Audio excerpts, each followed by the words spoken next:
도널드 트럼프 대통령 당선인과 시진핑 중국 국가 주석이 트럼프 당선인의 취임을 앞두고 오늘 전화 통화를 했다라는 소식이 나왔습니다. 주로 통상 문제를 비롯한 현안에 대해서 논의했다라는 이야기가 나와 있는데요. 언론을 통해서 공개되어져 있는 이야기만 저희가 전해드릴 수 있다라는 부분이 조금 안타깝긴 합니다만 그래도 일단 나온 이야기들을 전하자면 이렇습니다. 트럼프 당선인은 이날 자신의 소셜미디어에 그러니까 트루스 소셜에 올린 글에서 시 주석과 방금 통화했다라고 공개를 합니다. 이번 통화는 중국과 미국에 모두 좋은 통화였다라고 말했습니다. 나는 우리가 많은 문제를 해결하기 기대한다라고 이야기했고요. 이런 일은 즉시 시작될 것이다라고도 이야기합니다. 우리는 무역 균형, 그리고 이제 좀비 마약으로 알려져 있는 펜타닐, 틱톡 같은 많은 문제들에 대해서 주제들에 대해서 논의했다라고 이야기했고요. 시 주석과 나는 세계를 더 평화롭고 안전하게 만들기 위해서 가능한 모든 일을 할 것이다. 이렇게 밝혔습니다. 아주 짧은 성명을 내놨습니다. 구체적으로 어떤 내용들이 들어가 있는지에 대해서는 없었고 심지어는 이 주제에 대해서도 이거보다 더 많은 이야기들이 있었는데 왠지 좀 빠진 것 같다라는 느낌이 들 정도로 아주 간략한 소개만 나와 있는 그런 것을 저희가 보았습니다. 일단은 지금 대통령 자리에서 물러나서 몇 년 동안 연락이 잘 되지 않고 소원했던 그런 관계를 회복하는 정도 수준의 통화였던 것으로 이해가 됩니다. 관영 중국 중앙 TV, CCTV에 따르면 시 주석은 트럼프 당선인이 미국 대통령에게 재선된 것을 축하한다라는 축하의 메시지를 보낸 거고요. 왜냐하면 당선되고 지금 처음 둘이 통화한 거니까요. 우리는 모두 서로의 상호작용을 고도로 중시하고 있고 트럼프 대통령이 새 임기에서 좋은 출발을 하기를 희망한다. 뭐 이런 이야기들 덕담을 한 거죠. 중미 관계가 새로운 출발점에서 더 큰 진전을 얻도록 추동할 용의가 있다. 이런 이야기를 했답니다. 그리고 중미 두 위대한 국가는 각자의 꿈을 추구하고 있고 인민이 더 아름다운 삶을 살도록 힘쓰고 있다. 중미 양국 간에는 광범한 공동 이익과 드넓은 협력 공간이 있어서 파트너, 친구가 될 수 있고 상호 성취와 공동 번영으로 양국과 세계를 이롭게 할 수 있다라고 말합니다. 지금 말하는 논조는 결국은 중국과 미국은 파트너 관계다, 동반자 관계다라는 관계를 아주 이야기하고 있는 그런 모습입니다. 그리고 국가의 여건에 따라서 두 강대국으로서 중미 간에는 일부 이견이 생기는 것을 피하기 어렵다라는 이야기도 합니다. 자, 여기에서 지금 저희가 주목해야 될 부분은 서로 이견이 생길 수 있다, 다른 생각을 할 수 있다라는 그 부분도 신경 쓰이는 거지만 그거보다도 중미 양 국가, 항상 중미 두 나라를 이야기를 합니다. 그러니까 G2의 개념을 가지고 지금 이야기하고 있다. 시진핑의 머릿속에서는 중국은 이미 넘버 2가 되어져 있는 겁니다. 그러니까 미국과 중국 이 두 나라가 양대 국가 G2다. 전 세계를 이끌고 가는 거다. 우리는 동반자야. 이런 식의 이야기를 하고 있는 겁니다. 그런데 일반적으로 이제 공산당들이 우리는 파트너야 라고 이야기할 때는 항상 조심해야 되죠. 왜냐하면 이용해 먹으려고 하는 이야기이기 때문에 공산당은 항상 그렇습니다. 그 사람들은 권력을 나눌 생각이 없습니다. 절대로. 우리가 지난 역사를 쭉 보던데 어느 나라에 공산당이 들어가든 상관없이 권력을 나눠 가지는 모습을 저희가 본 적이 없습니다. 일당 독재 체제로 갑니다. 항상 공산당이 자리를 차지하면 일당 독재 체제로 가는 것이 그게 공산당입니다. 중국에서 우리는 파트너야. 우리 둘이서 같이 세계를 이끌어 나갈 수 있어. 이렇게 이야기하는 것은 전술이죠, 전술. 네. 이거는 여기에는 넘어가면 안 될 것이다. 트럼프 대통령이 이런 걸 모를 리가 없습니다. 잘 알고 있습니다.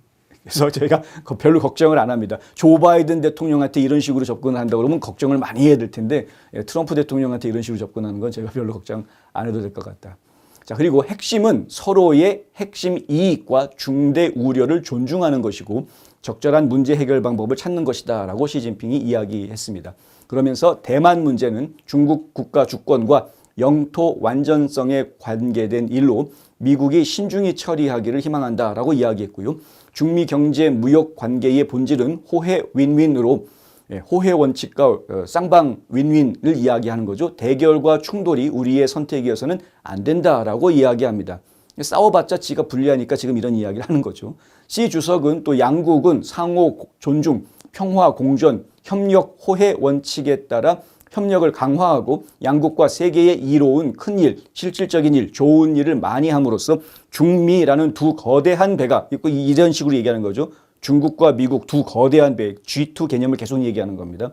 안정적이고 건강하며 지속 발전 가능한 항로로 전진하게 해야 한다라고 이야기합니다. 중국에서 나온 성명이 좀 더 길었습니다. 내용에 보면 CCTV는 트럼프 당선인이 시 주석의 축하에 감사를 표했고 시 주석과의 위대한 관계를 매우 소중히 생각한다. 계속 대화와 소통을 유지하기를 희망하고 되도록 빨리 시 주석과 만나기를 기대한다라고 말했다고 전했습니다. 그리고 트럼프 당선인은 아울러 미 중은 현재 세계에서 가장 중요한 국가로 항구적 우호를 유지하면서 함께 세계 평화를 수호해야 한다라고 말했다고 CCTV가 보도했습니다. 또 CCTV는 두 정상이 우크라이나 위기와 팔레스타인 이스라엘 충돌 등 공동의 관심사인 중대 국제 지역 문제에 관해 의견을 교환했다라고 이야기했고요. 또 두 정상은 전략적 소통 채널을 수립하고 양국의 공동 관심사인 중대 문제에 관해 상시적으로 연락을 유지하는 데 동의했다라고 보도했습니다. 트럼프 당선인이 지난해 대선에서 승리한 뒤 시 주석과 통화한 게 이번이 처음입니다. 트럼프 당선인은 자신의 취임식에 시 주석을 가장 먼저 초대했었죠. 외국 정상으로서는 시 주석을 가장 먼저 초대를 했는데 시 주석은 참석하지 않겠다라고 밝혔고요. 대신 중국의 한정 국가 부주석을 주석 특사로 파견하기로 했습니다. 그러니까 주석은 못 가지만 부주석을 보내겠다. 그러니까 중국 입장에서는 보낼 수 있는 최고위 인사를 보내는 겁니다. 그동안 미국 대통령의 취임식에 해외 정상이 직접 참여한 사례는 없는 것으로 알려져 있는데 올해 트럼프 대통령의 취임식에는 여러 나라의 대통령과 정상들이 참여합니다. 지난 집권기에 대규모 대중국 관세를 부과했던 트럼프 당선인은 무역 불균형과 불공정한 통상 관행 등이 개선되지 않았다라는 이유로 이기에는 세율 60%의 대중국 고율 관세를 추가로 부과하겠다고 공약한 상태입니다. 또 중국의 최혜국 대우를 박탈, 그러니까 MFN이라고 그래가지고요. 중국에 굉장히 많은 혜택을 줬었는데 그거 다 박탈해버리겠다라는 거죠. 4개년 계획에 따라서 전자, 철강, 의약품 등의 필수품을 중국에서 수입하는 걸 중단하겠다라는 정책 공약도 발표가 되어져 있는 상태입니다. 트럼프 당선인은 그렇지만 시 주석에 대해서 지난달 기자회견에 그는 내 친구였고 놀라운 사람이다라고 말하는 등 개인적으로는 호감을 계속 보여왔습니다. 이것은 전 세계의 독재자라고 타이틀이 붙어져 있는 사람들한테 트럼프가 사용하고 있는 아주 고단수의 외교 전술입니다. 독재자들하고 가까이 개인적인 친분을 과시하는 그것은 상대방 국가에 대한 예우를 갖추는 가장 전술적인 전략적인 방법입니다.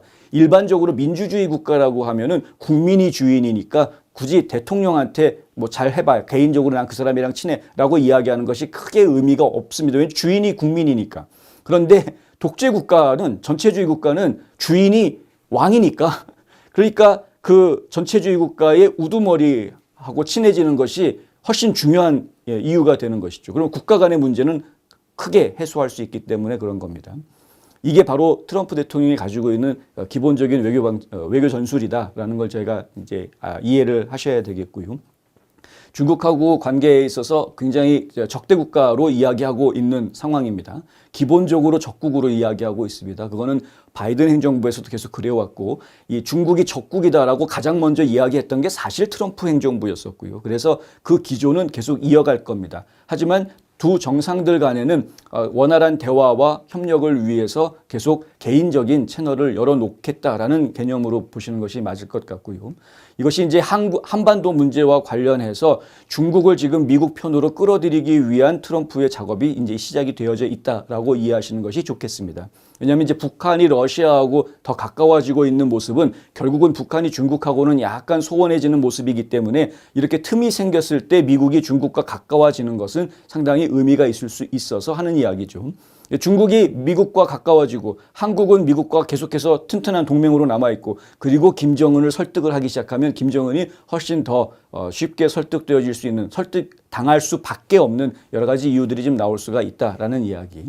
여기에 한 가지 더 말씀을 드리자면 지금 이제 한국의 정세에 대해서 트럼프가 이야기할 거다라고 저희가 계속해서 보도를 해드리고 있는데 그렇게 해야만 합니다. 왜냐하면 지금 김정은은 트럼프하고 대화하지 않겠다라고 이야기하고 있는 상황이죠. 지금 버팅기고 있는 겁니다. 왜? 몸값이 올라갔거든요. 지금 뭐 핵미사일 가지고 있는 것뿐만이 아니라 ICBM도 이제 거의 성공 단계에 있는 것이고 그리고 지금 초음속 미사일까지 만들어 개발하고 있다. 그러니까 지금 자기 몸값을 계속 올리고 있는 상황이기 때문에 김정은 입장에서는 협상 카드가 좀 많이 늘어나 있는 상황입니다. 그러니까 좀 뻗팅기고 있는 거죠. 내가 왜 트럼프를 만나야 돼? 이렇게 뻗팅기는 겁니다. 그러니까 지금 트럼프 입장에서 김정은이 지금 콧대 세우고 있는 걸 좀 낮추게 하려면 이런 작업들이 필요한 겁니다. 중국과 가까워지는 작업, 그리고 한국을 완전히 미국 편으로 만드는 것. 이 굉장히 중요한 거죠. 만약에 한국이 완전히 미국 편이 되어져 있지 않다, 불안하다라는 상황이 되어져 있으면 그럼 김정은하고 딜을 할 때 트럼프가 곤란한, 불리한 위치에서 시작을 해야 되니까. 그래서 지금 한국을 친미 정부를 좀 더 확실하게, 그래서 한미 동맹 관계로 확실하게 다져놓고 그리고 일을 시작을 할 것이다라는 게 저희가 지금 바라보고 있는 관측이고요. 트럼프가 분명히 그렇게 움직일 것이라고 저희는 예상하고 있습니다. 어떤 일들이 진행이 될지 뭐 오래 기다리시지 않아도 될 것 같으니까요. 조금만 더 기다려보면 좋을 것 같다.